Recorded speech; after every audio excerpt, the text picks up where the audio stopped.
This video is sponsored by BCA Bearings, the #1 supplier of OE quality hub assemblies. Visit bcabearings.com for more information.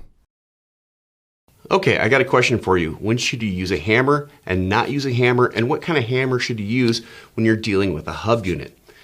Keep this in mind. You could use a hammer on a hub unit that's attached to the vehicle as long as the bearing is preloaded. In other words, it has the nut installed and everything is tight.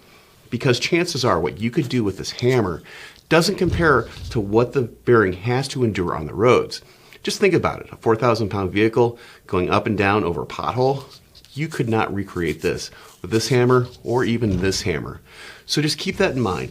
If you're removing a stuck rotor or splines from the inside, yes, take care that you do not damage the seal with a hammer. But whale away, but just be careful on what you're hitting. Also, if you suspect that you may have done any damage, pull out a dial indicator and measure for run out. But bearings are very, very tough. And what they have to endure on the roads, it's amazing. Just think about that.